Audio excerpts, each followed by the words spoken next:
everyone. My name is Christina, and for those of you who don't know me, I'm a research fellow in the Human Computer Interaction Lab, and today I'm going to be the moderator for this really incredible panel, so I'm really excited. So I'm just going to give really brief introductions of all our panelists, and then we're going to kind of talk more in detail because I want to hear more from them rather than just you guys hearing from me. So Casey, so we have here is Casey Grove. He graduated in 2014, and they are now an interaction designer at Bose.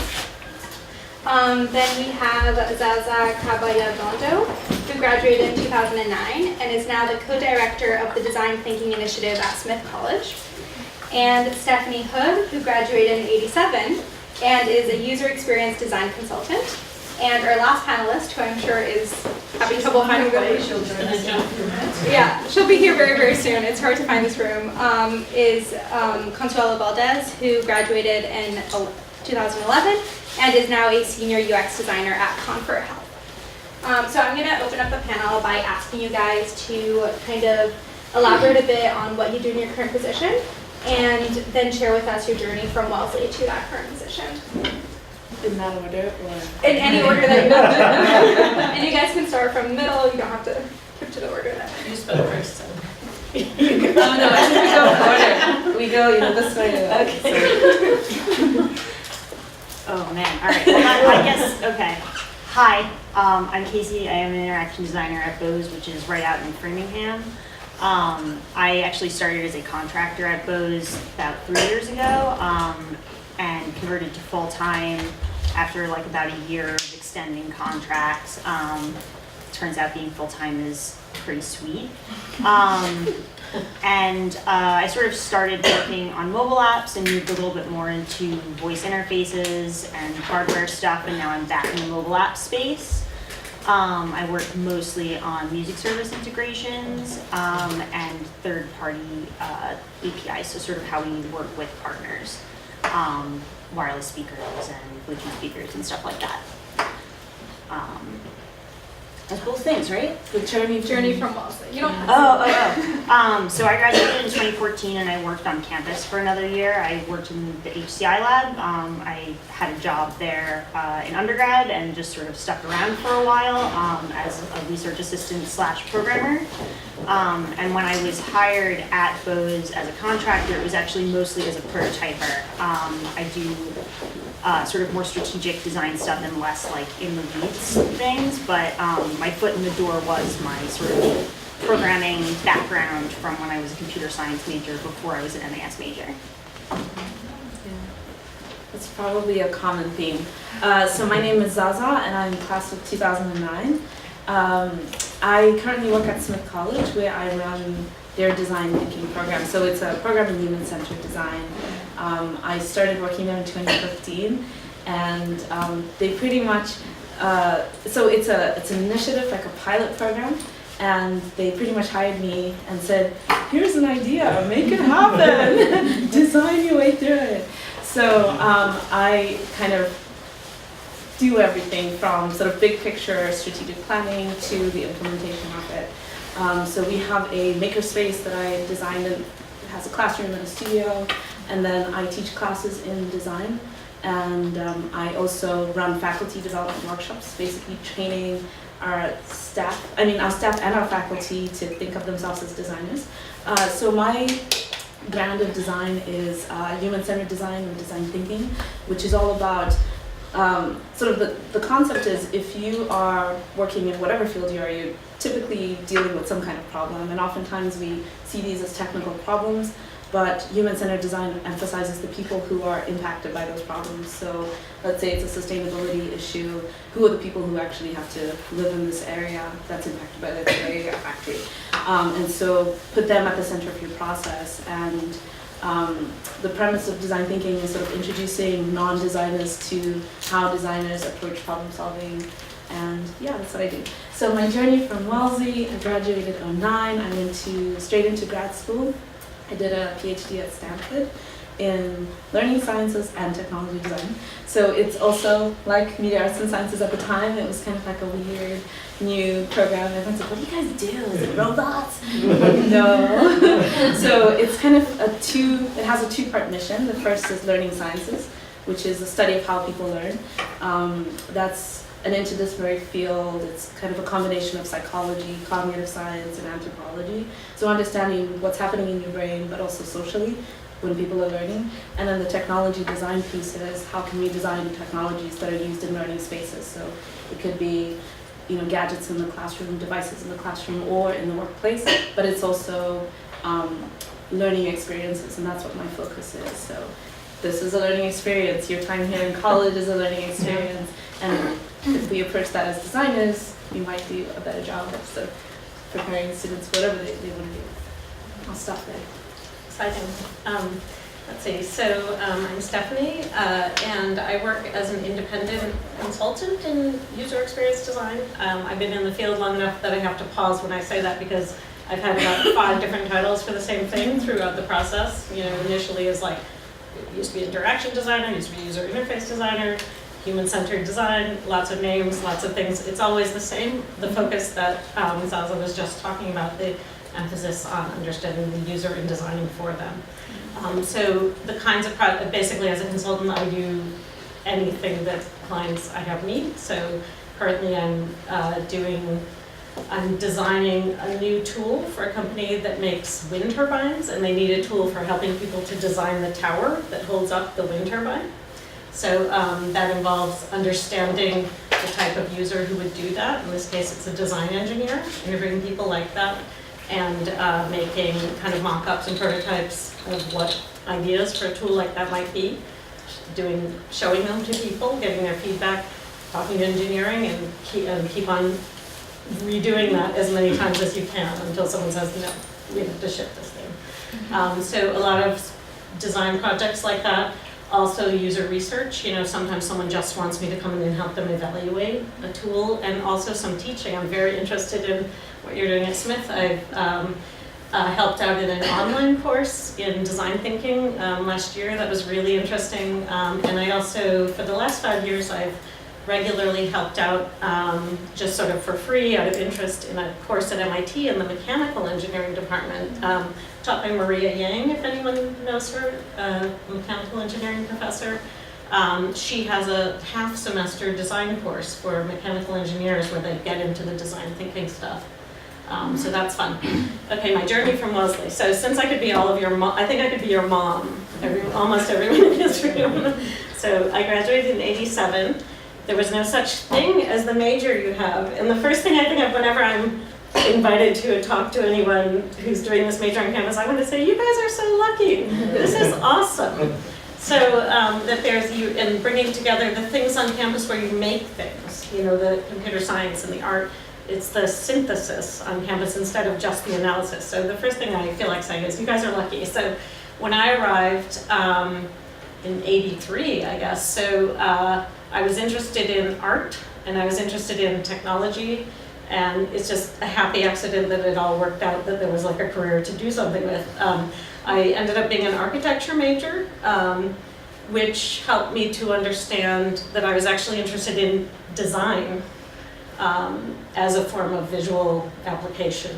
And through accepting a position as a UROP at MIT at the Media Lab, I began to sort of have a greater understanding, oh, you know, this is more of what the sort of media arts and science application could be.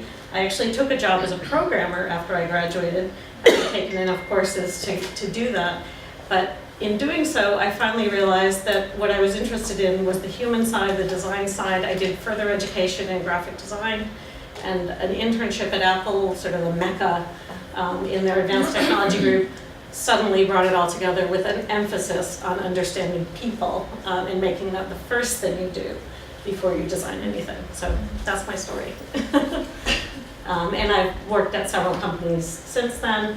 I'm a consultant right now, actually, it's a good thing to discuss for reasons of flexibility. I have a family, I have 2 daughters. It's been, you know, when you're in an industry for a while, you can do something like that. Go and take on project by project work, have some time when you're not working, which has made my life work. Now they're getting older, you know, one is graduating, now maybe I'll change and become more intense now.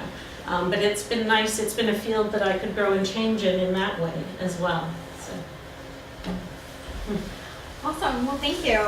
So, do you guys have any advice for Wellesley students that are going into this field, UX research, UX design? What's kind of advice that you wish you knew when you were, graduating from Wellesley? Both personal and professional. Both, yeah. Can we do just a quick survey? Like, how many of you are seniors? How many of you are juniors? Sophomores? First years? And then other? Other. Awesome. Okay, so a lot of first years. That's interesting. Are you folks all media arts and science majors, or do we have some people? No. What other majors do we have? Just throw out some stuff. Neuro. Okay. Cool. Cool. Started off Yes. as neuro. CS. No? CS. Psychology. Psychology. Those are all like, in a lot of ways, the same. When you like really get, at least in my experience, when you really get out there, like I work with a whole bunch of people who like follow different paths to get there, like architecture majors, but also folks who came in like as programmers through like the video game like industry. It's really a wide array of people who work in this field. Good. Take the classes that are like really interesting to you and like prioritize that. And also don't sleep on like the like media arts and sciences like track if that's like what you're interested in. Also, like you can definitely pick and like choose pieces of both that will be useful to you if you pursue that into the future. Yeah, so piggybacking on that, take a class with Dave if you haven't. He's amazing, changed my life. So I started off neuroscience and then switched to, I was like really awesome at bio and I was like, that's what I'm gonna do. And so I took CS classes because I thought I had to for neuroscience. Then I became a CS major, but I knew that it wasn't like the right fit because at the time it just felt like it focused so much on you've got a bug and you spend all weekend looking at the bug. And I just wanted to engage with people more and just sort of explore more. So because of the CS class I was taking, I think it was like intro to computer graphics, I wanted to make a saxophone and then someone recommended I go to Dave's and then I did and I was like, I want to make a saxophone.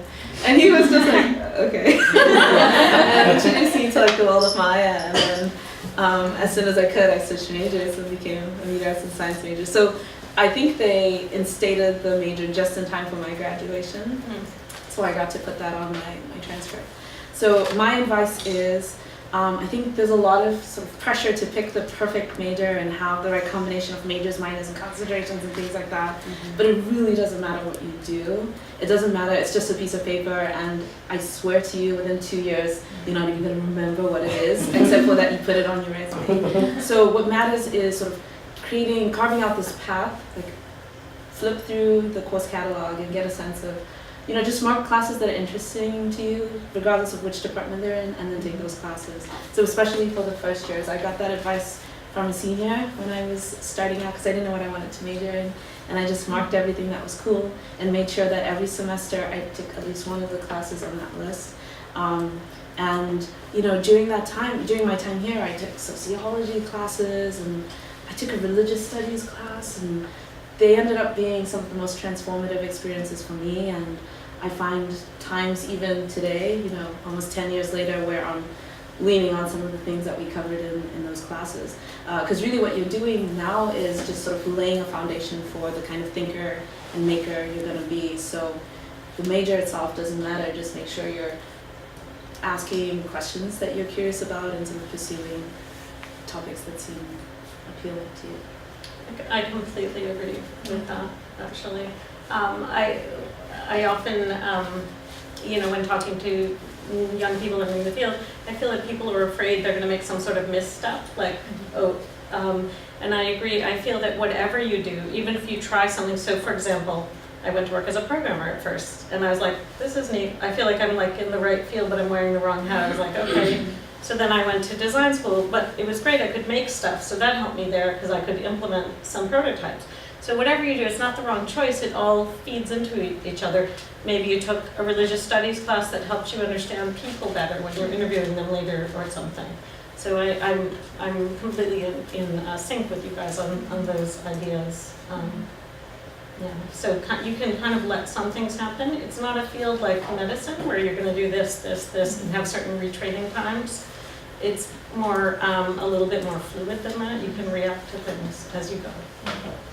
You have to invest in yourself. So personal advice, I would suggest if you have an opportunity to study abroad or travel internationally, you definitely should. Expose yourself to as many kind of different and I want to say alien in the sense that it's like foreign from what you've grown up with, what you're accustomed to. So expose yourself to as many opportunities of that kind. For me, it was going abroad. I went to, I made it a point to travel on Wellesley money every summer. So I grew up, I came here as an international student. I grew up in Zimbabwe. And when I was growing up, I didn't get to travel. So I was like, someone's going to pay for it. Okay, I'll do it. So every summer I was like, I want to visit all the continents. But my study abroad experience was in Australia. And I thought I wanted to be a journalist. So I took journalism classes and I was like, this is not for me. But I learned that I loved talking to people and interviewing.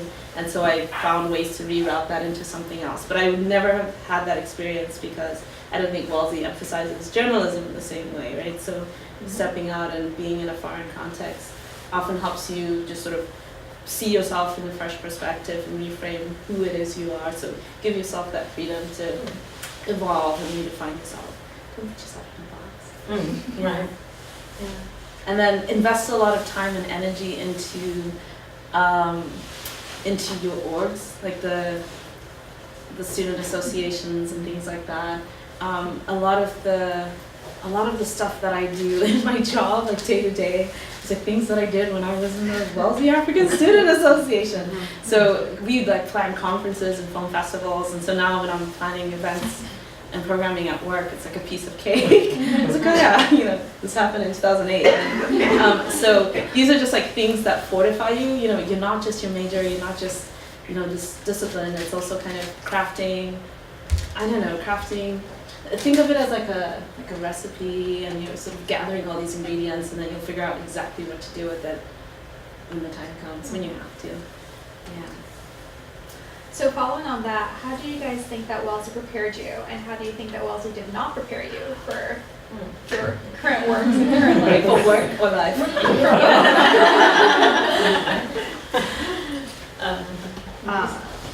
I learned most of what I use at work, like working in the lab. So anything you can do that like gets you like making stuff and like trying it out with people and like getting to like work on something is really valuable. I didn't take the HCI class while I was here. I really wish I had. I took the Tangible User Interfaces course, and that was like really good for that. And it sounds like a lot of Dave's classes have some of that like making aspect, but like the process of following a project through to completion and like taking critique and working with people in groups and like not hating your group partners. Learn how to do it because you have to work with people all the time. It turns out a huge part of my job is working with people. So absolutely like getting involved in orgs that like let you like put events on or like meet different people and talk in a room full of people. All of those things are really valuable and are like soft skills that are hard to get when you're checking off a bunch of like CS classes, right, where you sit and lecture all the time or you do problem sets. The most valuable stuff I did was like the sort of studio hands-on stuff. So I definitely recommend that. I agree. I think that honing your skills, your experience at making things is really important. Whatever kind of thing it is. It could be an art project, it could be a program that you're writing and collaborating. I sometimes feel like the conversations that's had around whatever artifact you're making determines like the quality of that thing in the end, the number of ideas that were generated, before that was made, and having experiences like that. Because that's sort of that's what it's like when you're working in this industry and you're sometimes imagining something that does not exist, that you're going to make it exist. Those skills of how you work up, make something concrete, it's very helpful. And I would also say that it was my work experience. I took this Europe job and then my job after. It was my practical work experience that actually led to my first, job and then further carrying on in the field. So those internships and things like that are, I think, very important. But it was my background as a person with a broad liberal arts background that helped me to really approach that field broadly. I was able to take part in writing research papers when I worked with a research group, I was able to give talks, collaborate with people, those things that you're learning in between your classes and while studying anything, those are really useful skills that make you an incredibly valuable professional later on when you add some of those other practical skills with it. You've always got that base. So Wellesley prepared me for a lot of things. I am a big Wellesley fan. So I work at Smith College, and when I took the job, I was just like, oh yeah, piece of cake, it's gonna be just like Wellesley. It was probably the biggest culture shock I've ever been. I did just say 10 minutes ago, I've been to every single continent, right? There's so many differences, and I know this is being recorded, but I'm like Team Wellesley. Interesting. I think when I was a student, I don't know if you still talk about this, like, oh, she's such a Wendy, and everybody would sort of be a Wendy, but be in denial about it. But those are like really good skills to have. Like if you can find a way to keep the inner Wendy, but then also find balance in your life so that you're happy and not stressed out. That's perfect. So all of those skills, like being meticulous, like pushing people hard, having high expectations for yourself, those are things that I learned at Wellesley. I actually came here, I didn't want to come to a girls' school, but it was just so, I don't know, I was a full ride student and it was just a wonderful opportunity. So in many ways, I'm glad that I took that risk and came. It's a women's college, I know, but at the time I thought it was a girls' school. So anyway, another thing that I think was a really cool skill to have was learning how to develop relationships with faculty, learning how to ask questions. I had a lot of people who were mentors and advisors for me, and they oftentimes served as just mirrors to reflect back what they saw in me. I think in times when I had really low self-esteem, it was really important to have a random professor say, I think you're awesome, and you did this in my class, or you said this one day. So make sure you ask for feedback on how you're doing, and you make time to talk to your professors, because they're mentors in some way. And then the most important skill I would say is writing. So I think of two examples. We had, back in the old day, we had this weird, it was called Community. Yeah. I don't know what the equivalent is now. It's Community. It's still It's Community. back, but yeah, it's It's in back. real now. Okay, so this weird thing where you would just it's imagine a Facebook wall, but people can track who's read the email, the post. It was just weird.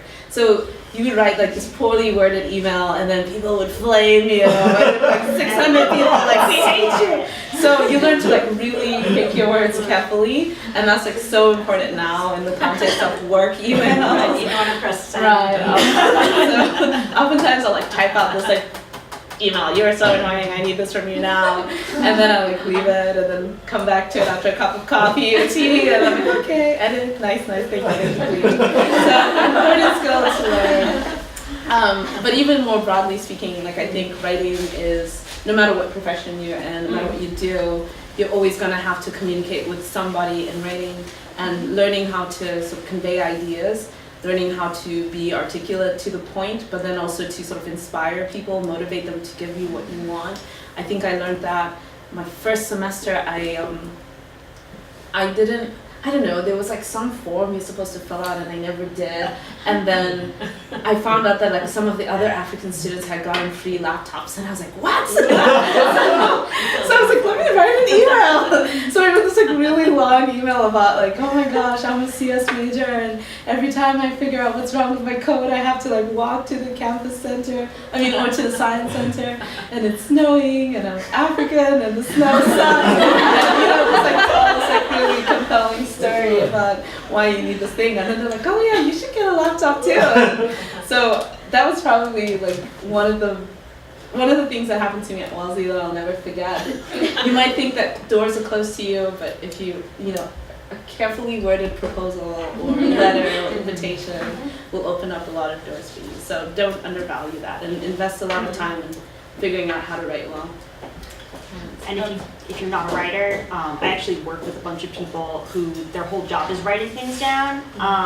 It depends on your field, obviously. I don't have to write that much because we have like professionals focus on that. You do always have to like write those emails, but like I think the important thing for me has been like being able to tell a story. And you can do that in a lot of different ways, and sometimes different ways are good for different things. So if that's like not your number one thing and you are like sort of like, if I have to do that, I'll die, don't worry, because I would also die.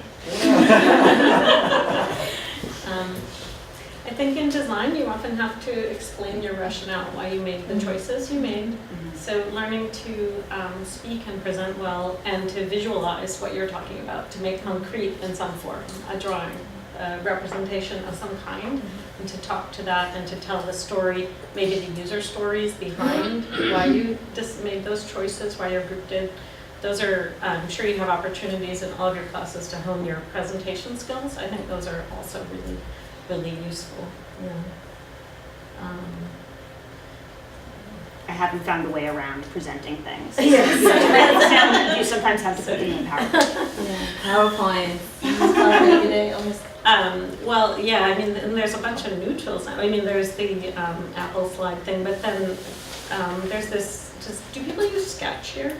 There's this tool, so now that Adobe stuff is so expensive, there's this tool called Sketch that everyone's using with InVision, and it's makes it easier to make prototypes and slides and stuff, so check them out. Awesome. So this question's directed to Casey. If you can, not put you on spotlight, but if you can talk a bit about finding a role as an interaction designer at a company like Bose, which is very strong engineering culture, and you know, how was that? How did you approach it? How did that end up? So I wasn't actually super sure like what I wanted to do after I left Wellesley and like the lab, and I took like I applied to a bunch of different contracts. I was working with some contracting agencies who sort of were pointing me in these different jobs. So if you don't know what you want to do, that is definitely an option.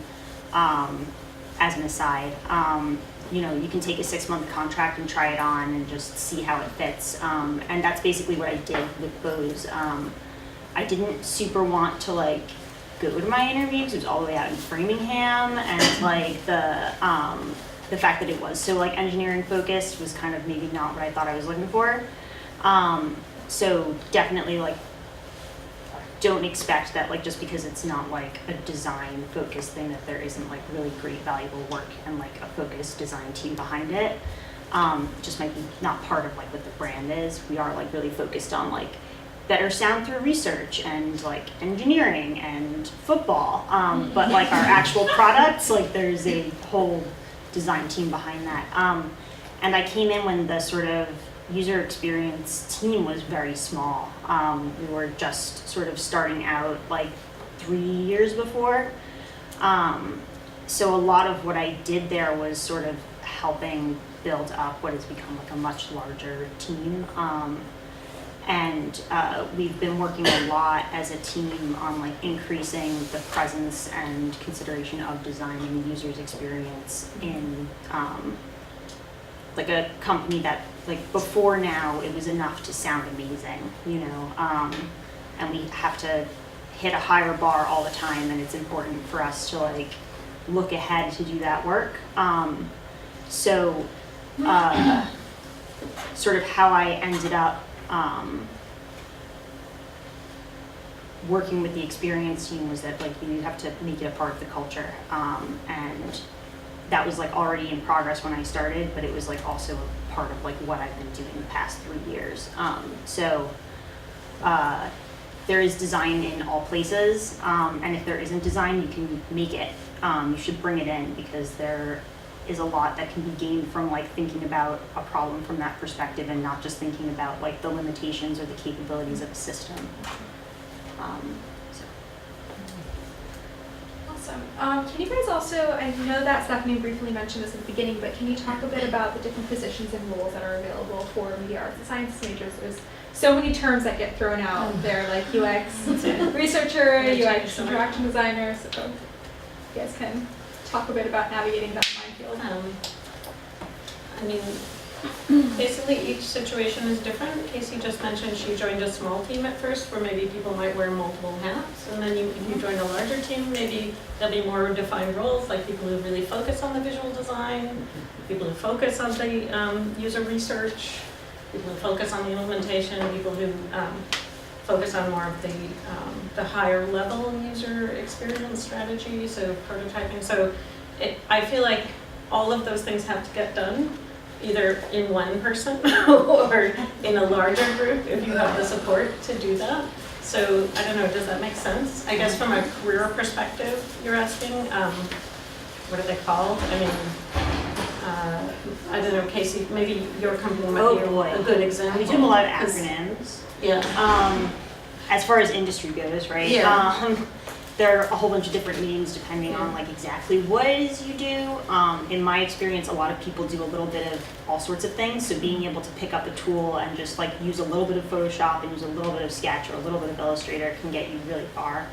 But I work with a team of folks who are like interaction designers, but that includes people who work, they're really focused on UI or app design or visual design. And then there are more folks that are working on like ecosystem experiences, so they're more experienced designers. There are also a bunch of things that are not necessarily design roles that like if you were interested in like project management or product ownership and marketing and things like that start to like come in and touch what people traditionally think of as design. Sort of marketing or the business side. Yeah. And we have a number of prototypers who work on sort of implementing like sort of different types of prototypes that go out.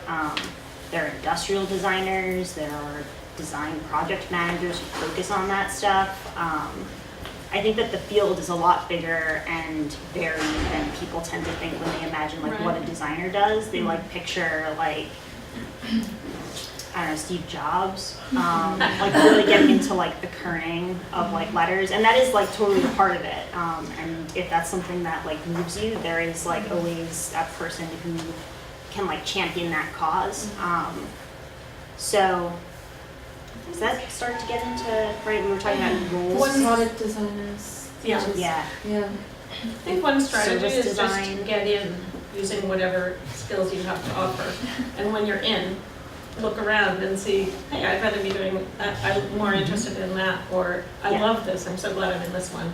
Like get in, bring the skills you have, and then keep aware that that might not be where you stop. You might look around and make changes. And each sort of company and application of design is so different, you know, depending on, a lot depends on the size of the team available and things, or whether you're, you know, in a research group or in a product team, and how fast they're shipping things or things like that.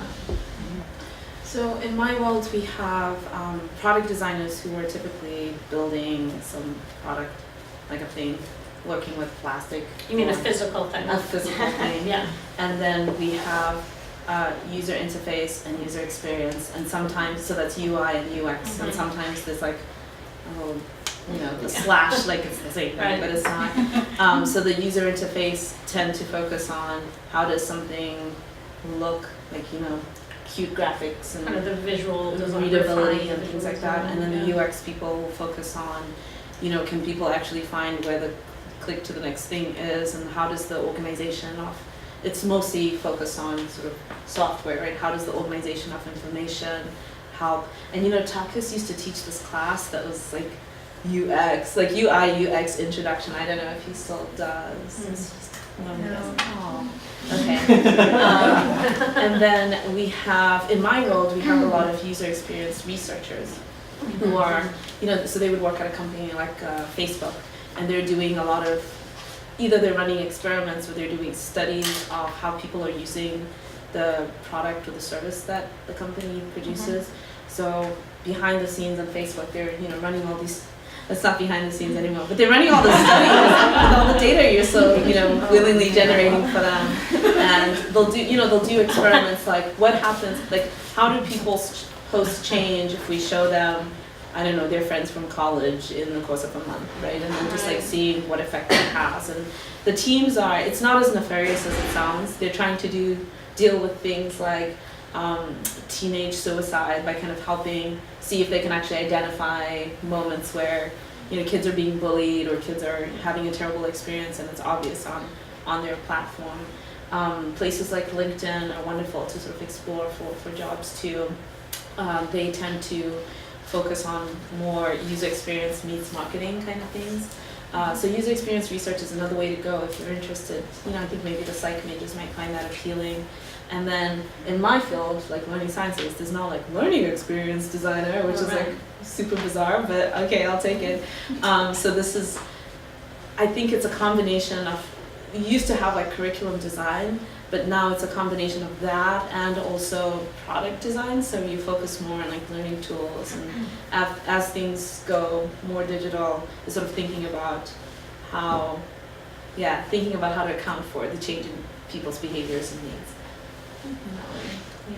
Does that make it sound like there's a lot of different roles and names and things? Because that is definitely how it is, actually. I recommend learning a little bit about all of those as you go along, because you're going to be working with people who do those. Either you yourself might specialize, or you might be, I ended up being kind of general, maybe because of being early in the field and also working in a research group where we were doing new product prototypes. And then I have an affinity for people who have small teams, because they're like, oh, we can't, you know, can one person do a bunch of things? And then you can do smaller things, one person, or collaborate with a big group. It's really exciting, and you can bounce off each other. But if you really understand each other's perspective, you know, if you've done a user study where you've actually tried to line up people of the right profile and talk to them, and that's a lot different than just like reading about it or watching someone else do it. So I recommend dipping your toe in a lot of those things, either to see if you like it, to pursue it, or to just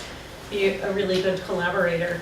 And I just want to, the initial question, or the question before this one to Casey about working in an engineering-oriented field, I wanted to go back to that because I meet a lot of young designers, especially visual designers, who are sometimes intimidated or maybe don't really understand the engineering side of some of the things.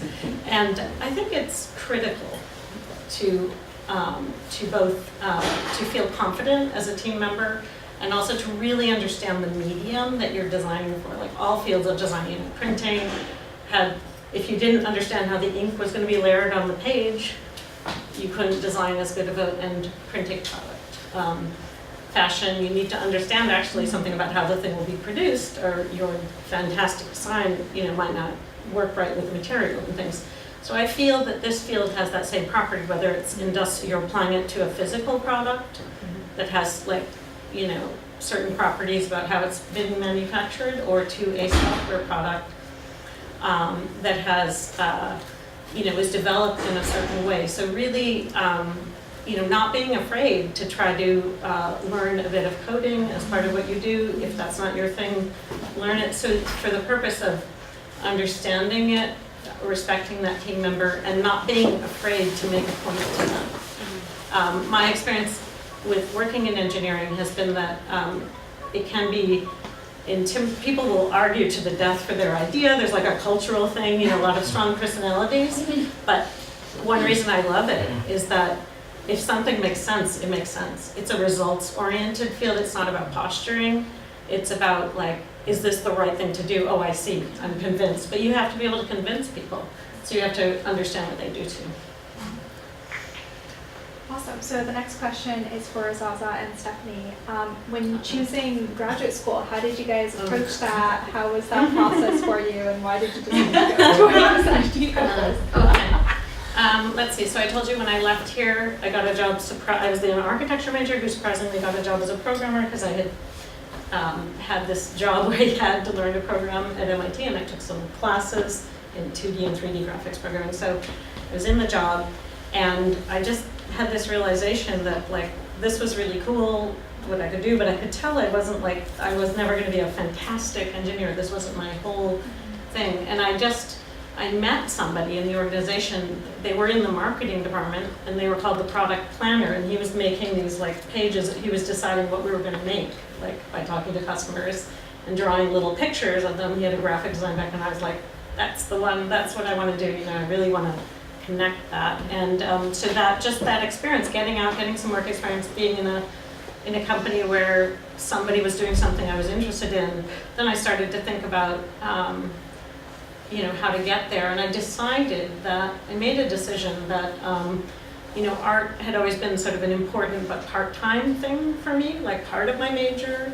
And I decided that I'm going to make it my full focus. So I chose to do a master's in graphic design and to really put in the work, the time on that. And it was interesting. It was almost a culture shock. You know, going to the Mass College of Art is very different than Wellesley College. You know, and it was really important to do because I knew I wanted to be kind of hands-on in the process. So that's how I made my decision, basically. I saw that I needed to refine that skill, to get more skilled in that, to move forward. How many of the seniors are thinking of grad school? Or juniors? Or anybody? Okay, all right. So, mine was, I was surprisingly, you know, I had a lot of clarity in the moment that I chose to go to grad school. So I came back knowing that I wanted to go after study abroad. So I took GREs, and then I narrowed it down based on where I wanted to live. I was like, I could live. I knew I had to live on the coast. So it was like, I could do Boston, I could do New York, and I could do like San Francisco. So that was like really easy to narrow down to schools in those areas. And then I looked at programs. So I wasn't sure if no one in my family had done this before, you know, so my siblings all went to grad school and stuff, but they just did it in a different way. So I wasn't sure what I would qualify for. So my strategy was to apply for like different types of grad programs. So I applied for a master's program and then a doctorate in education and then a PhD. And I was like, if I can get into the PhD, great. But then if not, then I have this one, and if not that, then I have a master's. So that was my strategy. I got into all three, which was like fantastic. So then it was picking based on money. So if you're doing a master's, you're gonna have loans. I was like, yeah. If you do a PhD, it's like free, but if you decide you hate it, you can drop out and get a master's. So I was kind of being super practical about it, like super strategic. So I was like, you know, if I can, this is a reach, but if I can get it, it would be great.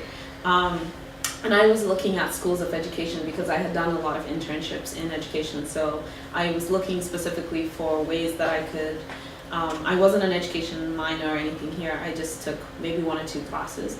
But I was looking for ways to bridge things that I was interested in. So the moment I knew I wanted to go to grad school, I was watching The Lord of the Rings, like a marathon of all 3, best movie of all time. And then I was watching, we had like the DVD with like the special, this is like 2008, so you know, this DVD is still, but with like the special stuff where they have like the making of The Lord of the Rings. So I watched that, and then there was like this was all inspired by some like textbook we had done. I think my writing class here was like women in film, and the textbook was all about like film. So there was a chapter on The Lord of the Rings or something. So I was like, I want to do this, but I want to, you know, instead of just making movies, like movies that are useful for learning. So I was looking for programs that would allow me to do that. And then I looked for as much flexibility as possible because I knew that my interests would evolve and change.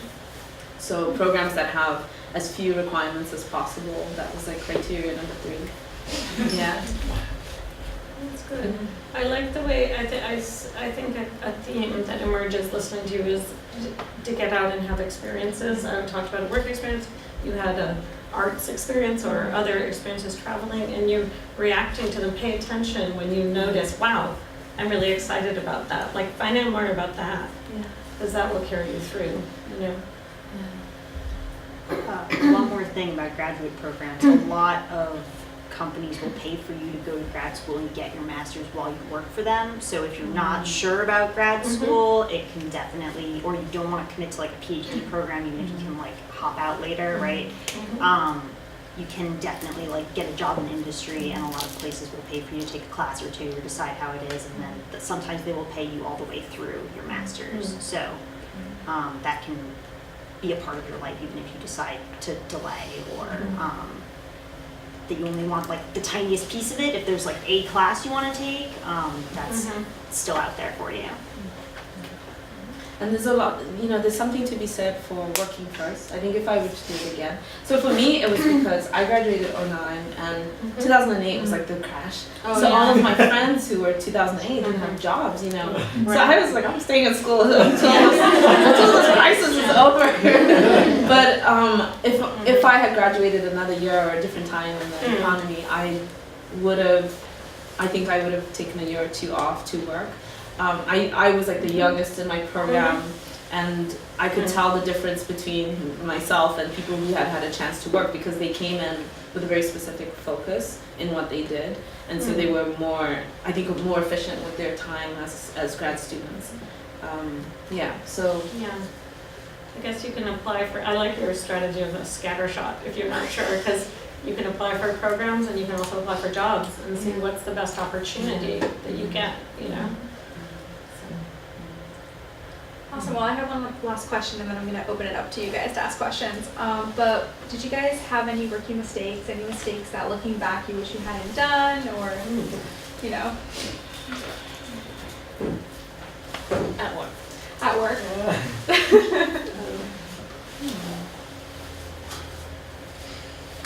You can say no. I've never made a mistake in my life.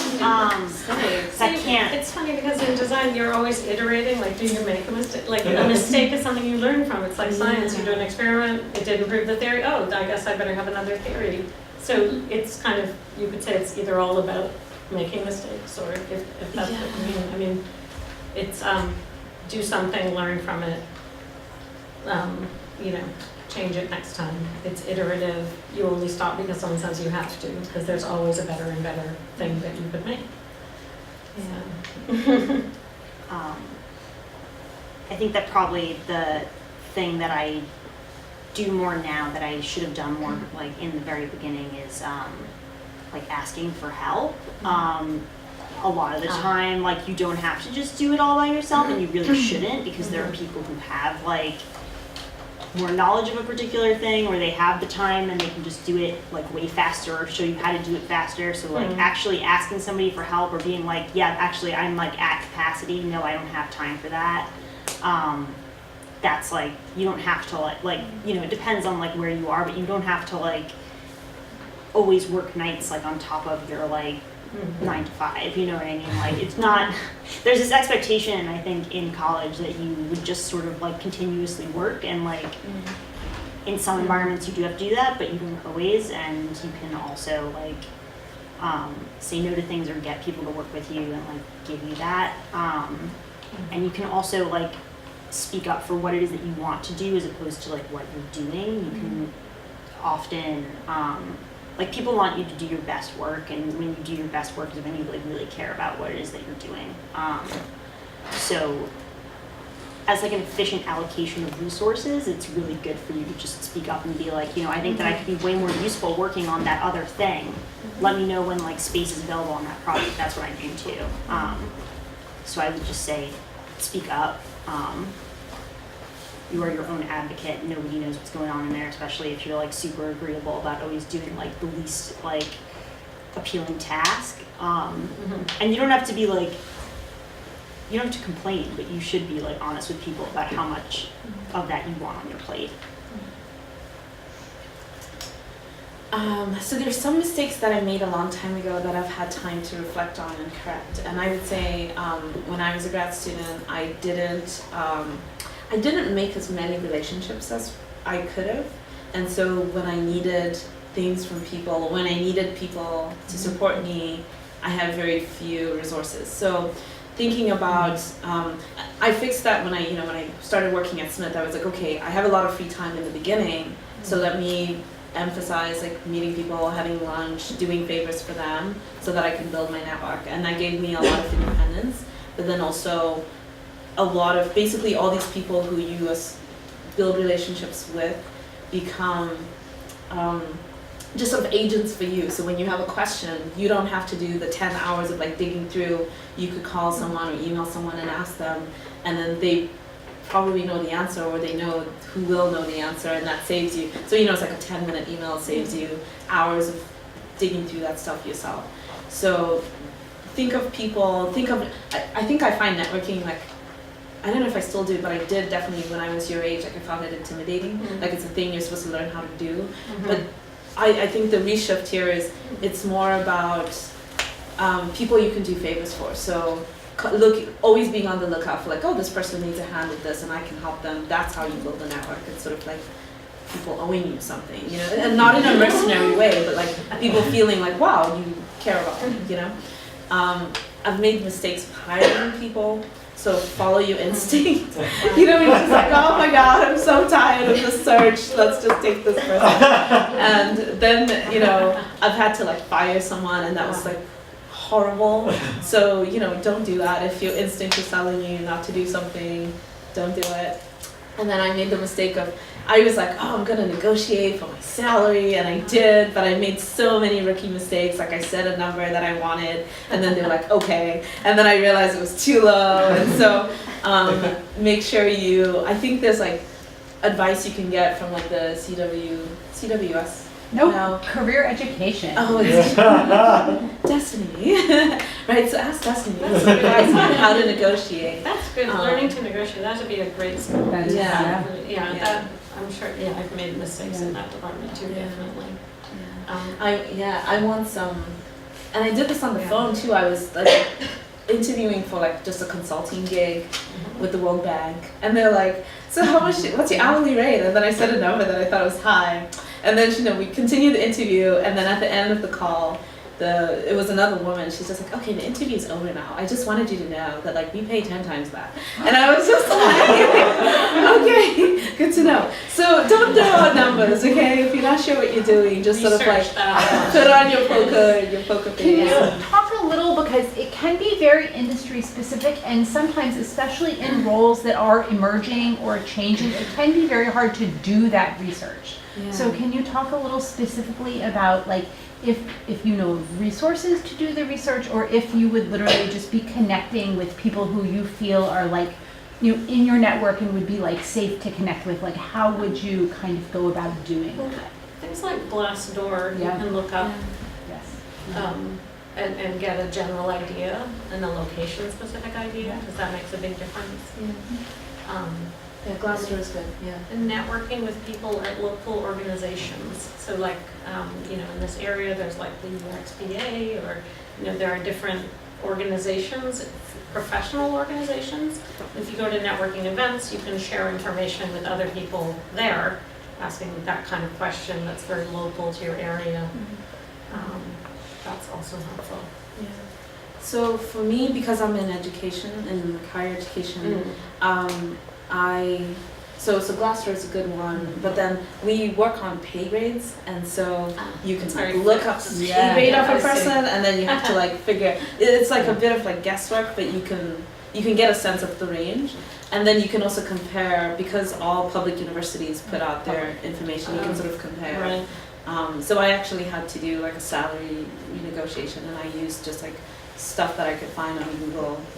What is the salary of this specific person? Like I found people that I knew were doing similar work, and then tried to figure out how much they were making and sort of restructured it that way. And then Quora sometimes has really good, it's one of those things where like sometimes the answers are terrible and sometimes they're awesome. So you just have to like dig through a little bit. Talking to people, asking. I think women don't talk about it enough. So, talk about it. Chances are, if you look like this, you are probably offered something below what someone who looks different would be. Just assume that you're being offered less. Like, take that as a starting point, and I think you can only, increase I would also say I would try to go in at the highest level you can, because it's very hard to go up from there, to make a large change in your salary. So I wouldn't take a job assuming you're going to do the same job for a lot more money soon. Like I would learn that negotiation technique ahead of time. And it's hard. It was not at all natural to me. Yeah. There's a negotiation technique, No, go ahead. there's a negotiation technique that I learned from a friend who has an MBA, which is you come with, so you ask for like 6 things, and then they have to say no. They're gonna say, some of them can be ridiculous, but they have to say yes to some of them, right? So then it's like a mix match. So if they're not budging on salary, like, I want double vacation, and I want startup costs for a lab, and I want da-da-da. And then they have to say yes to some of those things. So it's like a pretty good way to think about negotiation, that it's like a package and you're picking and choosing which things you want from it. So sometimes it's especially if you go into, I think if you're going into sort of, what's the first job? I'm totally blanking. If you're going into like your first job, your first role, entry-level positions, sometimes they're saying, sometimes they'll say to you that there's a bracket that you have to fit within.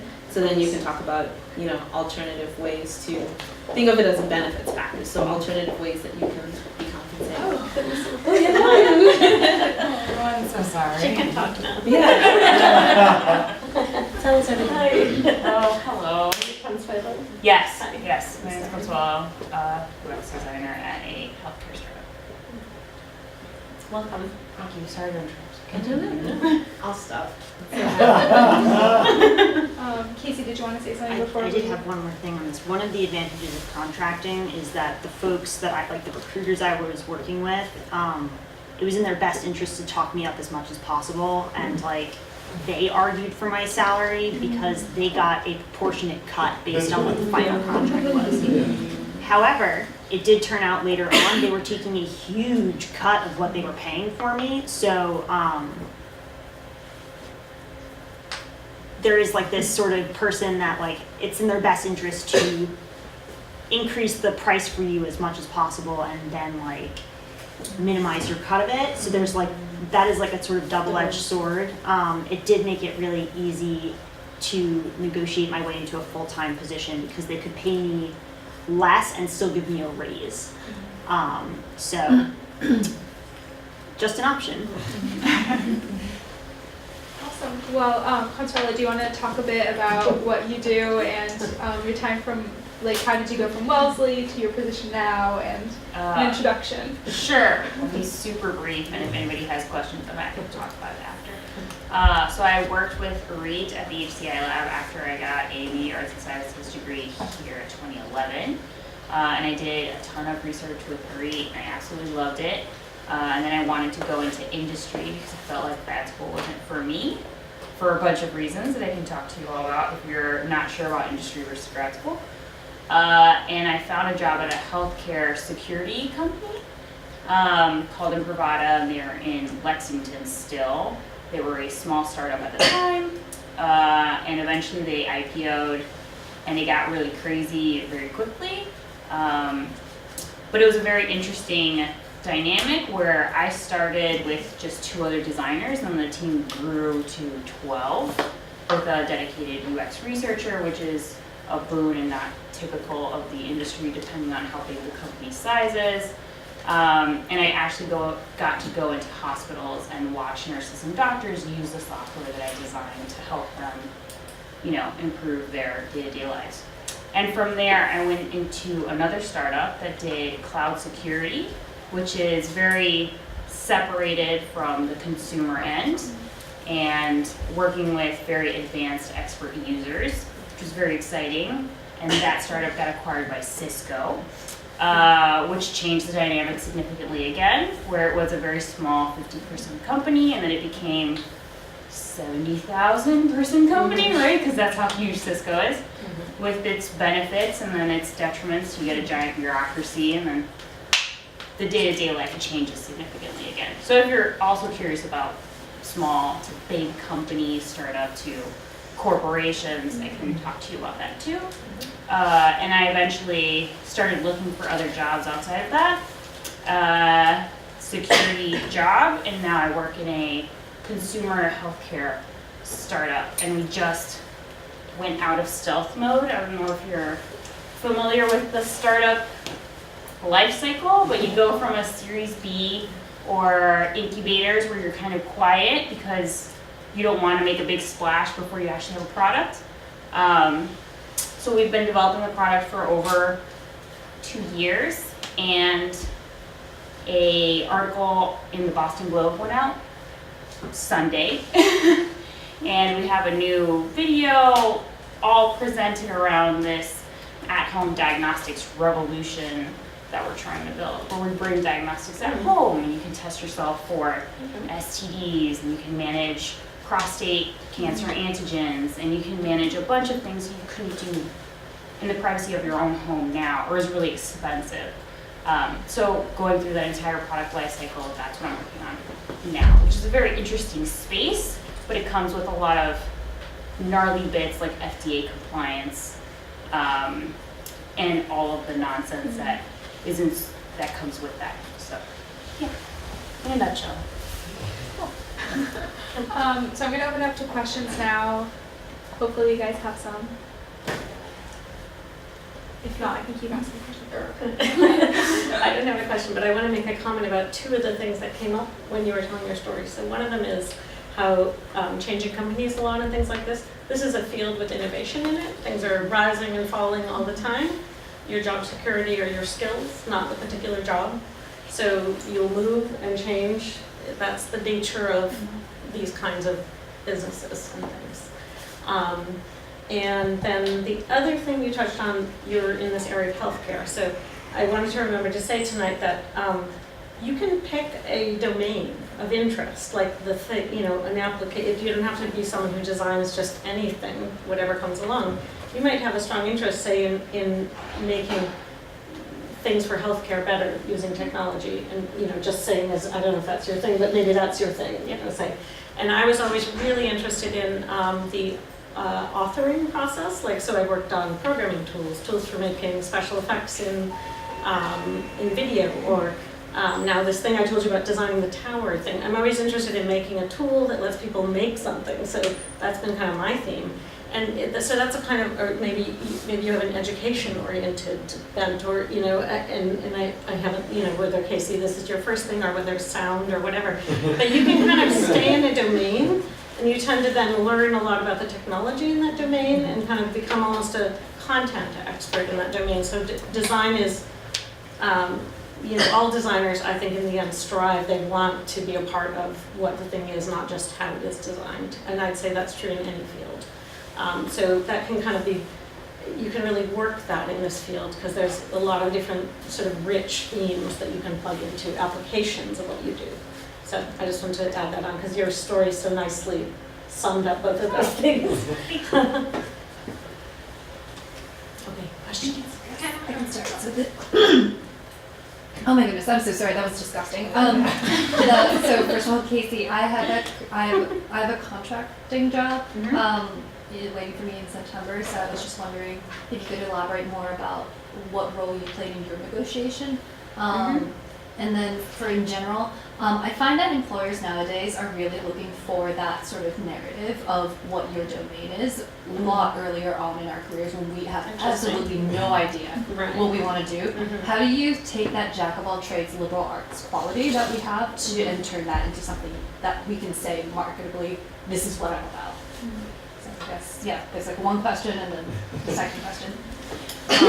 So I really didn't play much of a role. Okay. I did provide sort of an hourly rate that I was looking for, and that was just sort of based on what I had sort of seen. But it turned out to be less than what they got for me, and less than what like the industry would have supported probably. So definitely like ask for more than you're looking for, because they'll definitely try and talk you down, right? But I didn't have to do a lot of that like face to face, like, okay, so how about this much, or like this much vacation, because like with a contract, it's like, you know, it's really, it was hourly, and when you didn't work because you were like taking vacation time or something, like it's just you didn't get paid. It's just like not like a part of what you can ask for.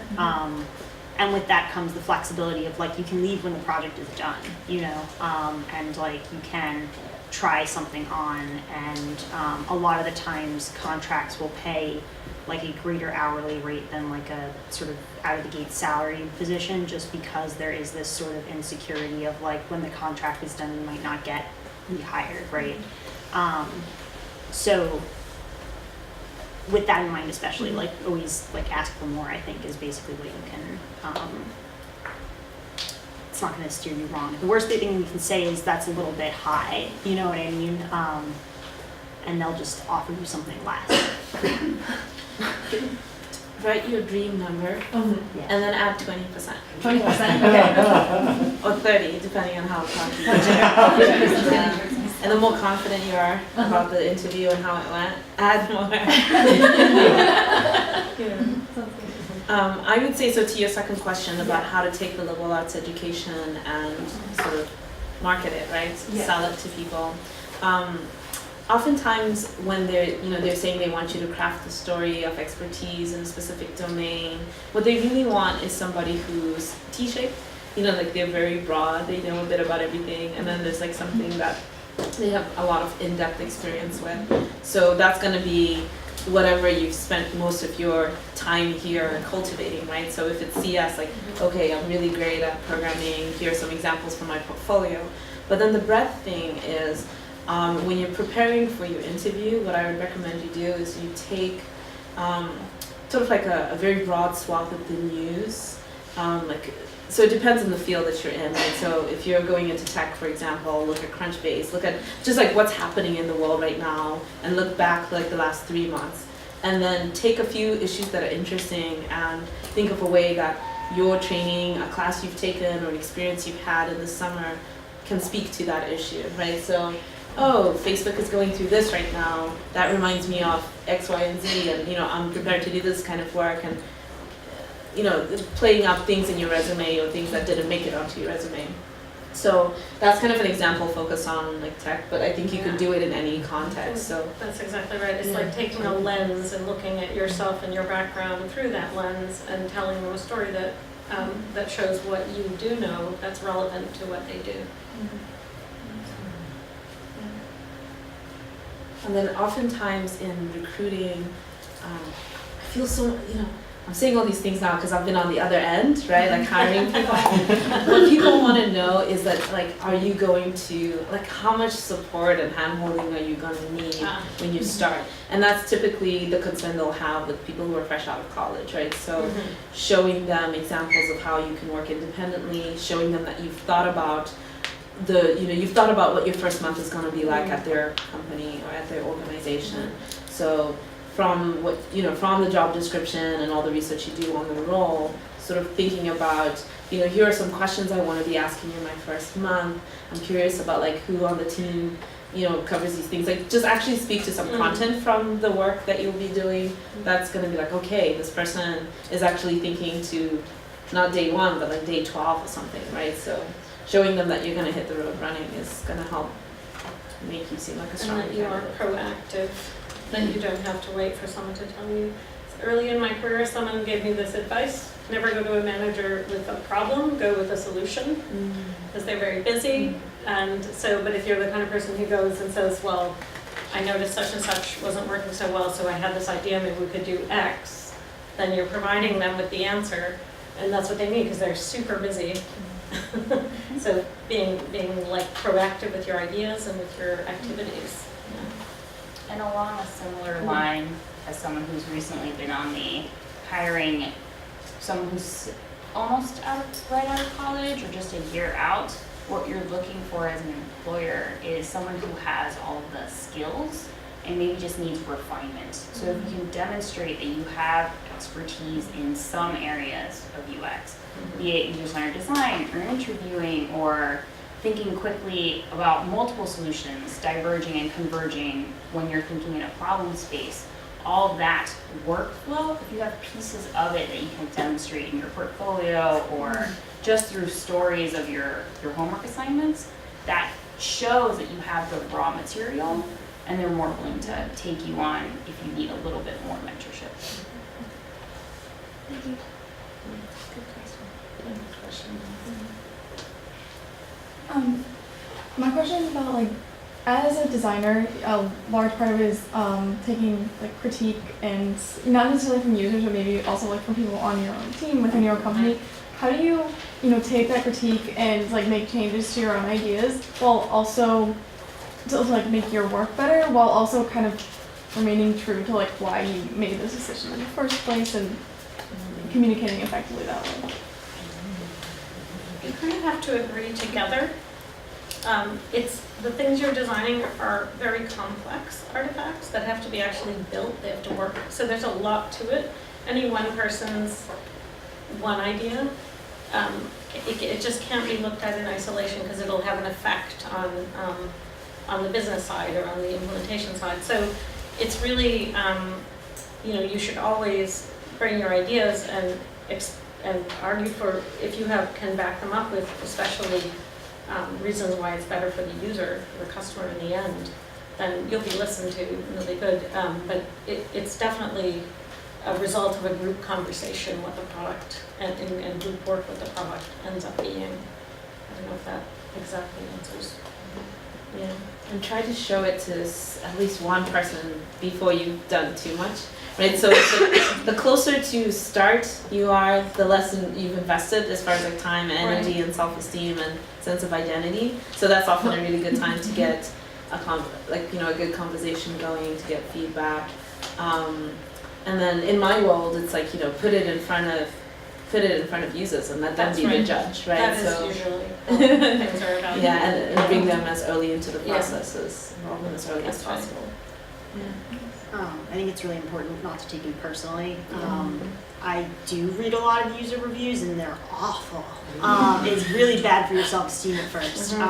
Right. So it's never like, it's important to like recognize that it's about like that person's perspective and like to keep that in mind, and also to like keep your sample size in mind. So first, keeping in mind like what percentage of the like people using this are having this experience, and treating it more as like how you prioritize it, not necessarily like how like poorly you did doing this. It's like, how do we fix this? It's like, I think the important part. And also like with that in mind, like sharing work early on with like one or two people, but then as soon as possible with as many people as possible who are going to be working on like actually doing work, or like will be explaining this to users, or will be like held accountable for it. So like really spreading that out will help you really decide like whether or not it's worth sticking to your guns on this one, or if like maybe you were in the wrong when you had that thought.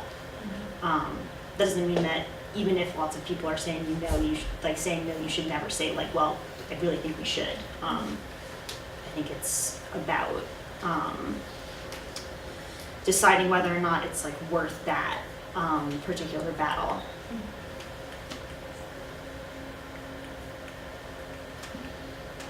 So I'm a sophomore double majoring in econ and psychology, which are both intensive studies of human behaviors.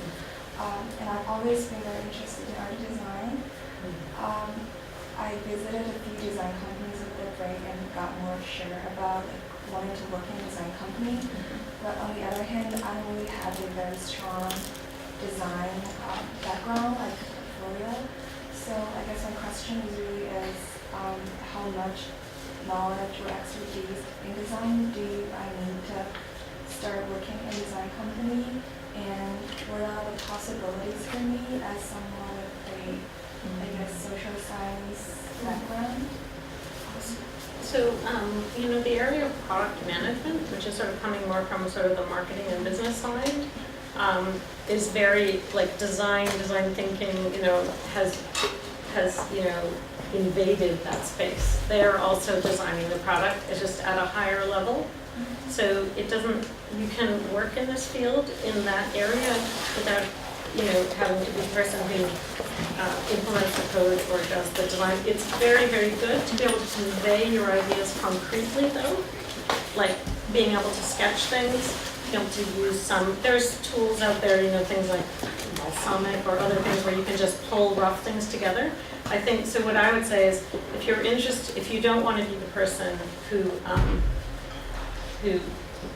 implements the product, but who's part of the bigger sense of designing it as a business and as a, something that people use, you can, I would explore the area of product management, which is becoming more and more, accepted as a, and should move more in the design thinking direction.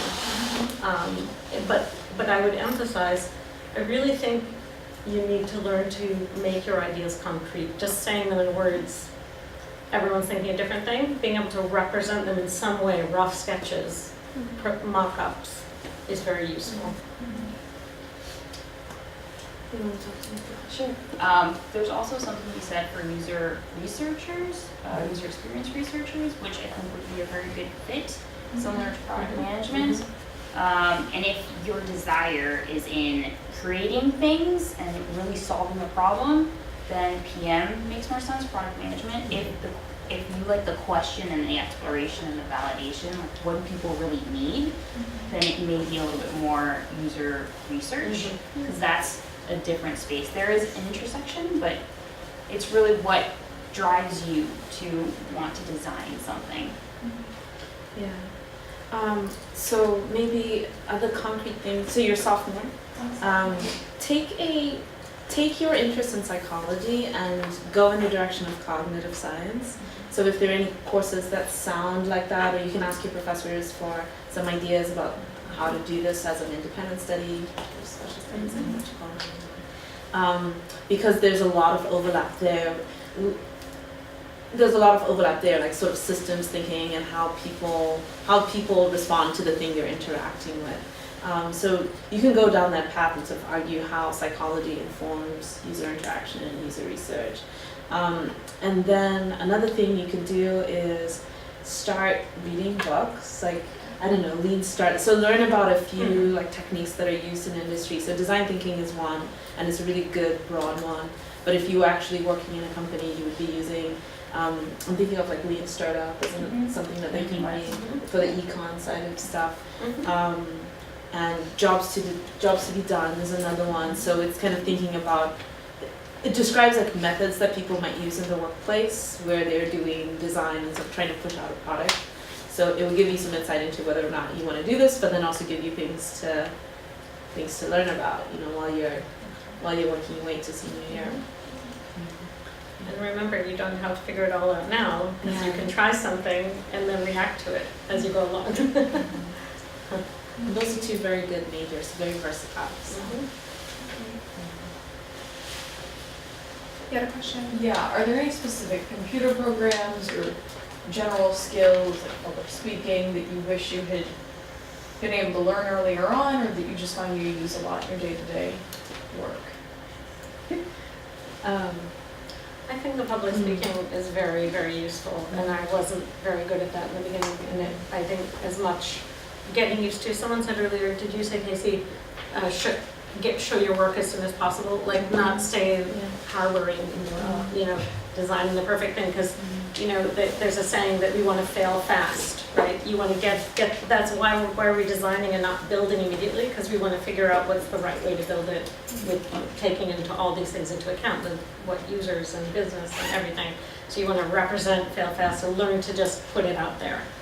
And even if you got critique that is not good, you've learned something important. So I would highlight being good at presenting and feeling comfortable just doing it right away. You can get really far by being really good at Googling things. So don't be afraid to if you know a program that's similar, it's really easy to pick up a lot of the design programs that are out there now. We've heard Sketch a couple times up here, but it's very similar to Illustrator or Photoshop or Inkscape if you're into that.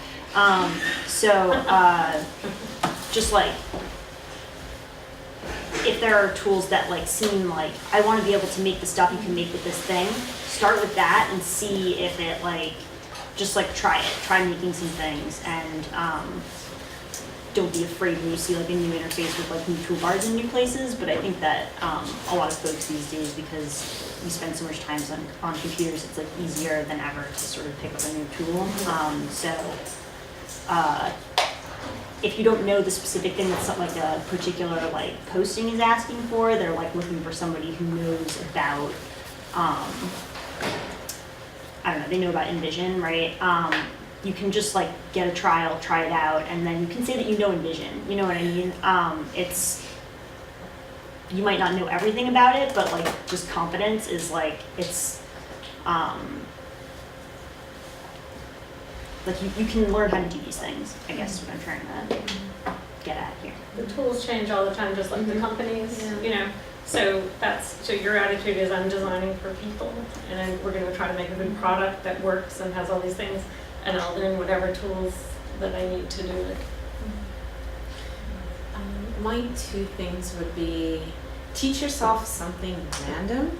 So something you're not good at, something you've never done before. It could be a big or small project like learning to bake or learning origami. And then go through the motions of teaching yourself how to do it. So is it watching YouTube videos? Is it getting a book? Is it like trying it? And then reflect on that. Focus a lot on like how you approach discovering what it is you don't know, and then learning about it, because that's going to be the skill that it'll help you no matter what context you're in, right? So you can sort of say, I know how to teach myself something. I know how to learn this. And then the other one would be, what I wish I had done at Wellesley was, I was like, my big sister kept saying, you should do like, go into investment banking or consulting. And I was like, no! And then I really wish I had done like all the case preparation, because, oh my God, yeah, it's like so cool. I think as designers, a lot of the work you end up doing is consulting. Like people need you to help them think. Like what designers do really well is like you can be very creative, right? You invent things that don't exist, but then you're also analytical and you're sort of like synthesizing a lot of information from different places. And designers know how to meet those 2 things together very well. And so you're gonna play, especially as your career progresses, you're gonna increasingly play a consulting role. So learn about what consulting is like. There's this book called Case in Point, which sort of like takes you through how to prepare for a consulting interview. And I'm not saying do the interview, but read the book, because it has all these like frameworks and models. So someone presents you with a problem, you know nothing about it, here are ways you can think through it.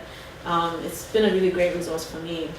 And then another one for like 5 years into, 5 years post-graduation, a little later, is the Consulting Bible, which I thought was like really awesome in terms of thinking about your own personal growth, thinking about what value you bring and how to put a $sign on it, like how to actually translate that into like what your worth is monetarily.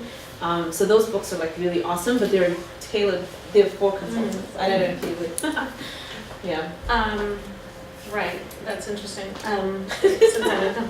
I've read some of the Nolo Press books, Working for Yourself. They have very practical advice. That I needed like a recipe when I went into business for myself.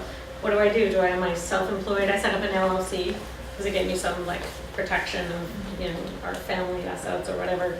And then, just like some basic things that you might not think of if going into consulting. I really, I chose to go in really for the flexibility in family life, but my greatest joy is actually still working with a great team that works well together inside the company. I would really encourage you to get experience doing that as well, because sometimes if you're a consultant, if you're not co-located all the time with the people you're working with, it can be kind of isolating. So I think we have time for one more question, and I saw Christina. Yeah. Go ahead.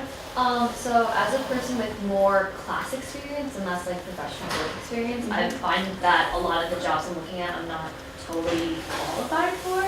That's because of lack of work experience. I was wondering if you guys had any advice navigating how to like interview for a job you're not totally necessarily qualified for. Are you senior? I'm a sophomore. You're a sophomore. Okay. So you mean like Summer jobs, Yeah, summer summer internships, jobs. that kind of thing. I mean, they're always gonna like want like 5 years of experience for like a job. So I would say apply anyway, because like the only place you're gonna get that experience is like having that job. That's right. And the other thing that we look for when we're interviewing is like if you can make something in a like again make something, right? So like if you can make something in class or like independently or like about something you care about, like, and you can like walk through your process of like how you like start at the like the whole time you're making it, take lots of pictures, and they'll give you a story to tell. To be like, I saw like that, you know, my friend had this problem with the bike share, so I came up with this idea that might be better, and you know, you can go all the way through to like whatever sort of like thing that you think will like fix that problem, right? Whatever it is, then you'll have like that's all they want to know is that you can like think about things from start to finish, you know what I mean? So if you happen to be in a class that provides that for you, like, there you go, right? So you're taking like HCI. I'm an HCI this semester. Yeah, that's absolutely perfect. Take lots of pictures so you can tell that story. That's a good take pictures of your processed materials so you can tell it. That's a good idea. Yeah, work on your portfolio.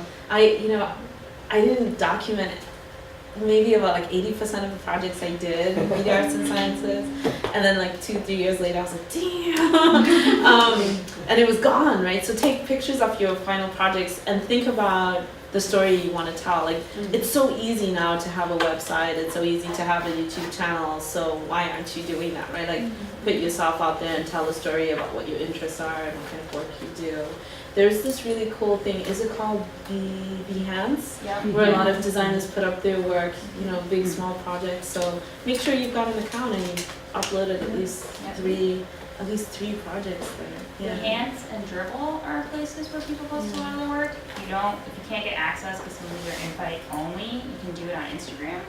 And there's a challenge called Daily UI where every day you get sent a thing to design, and you can take the prompt however you'd like a login page or a sign up page or a checkout. And these are all things that UXers get tired of doing. But as someone who's just getting a feel for the field, you could try it out, post it up, and then people will like it or not. And you'll just have a long history of a bunch of UIs that you built, and you can talk about how you thought through and what you were exploring in each. So this is something we already implemented, I don't know if you noticed, but in media art and sciences, now part of your graduation requirements is that you will have a portfolio to show us. Like, read the MAS website, but we now require you to have a portfolio because it's so important for you to be able to tell a story and present your work, and it could be any work that you do at Wellesley or design challenges, and in fact, kind of everything that should really go in that one place. And just like one more thing about that is that it's not about the final product. It's about like, why did you make those decisions? And sometimes it's about looking at that thing and being like, here's what I would have done differently. That is something that we always ask, even if we think that you did a great job on something, we're gonna be like, why did you do it this way? Or like, why didn't you do it this way? And it's important to be able to like, say what you think could be better over time. Thank you. Awesome. Well, I would like to thank our speakers, panelists. Thank you so much for coming and talking to us today.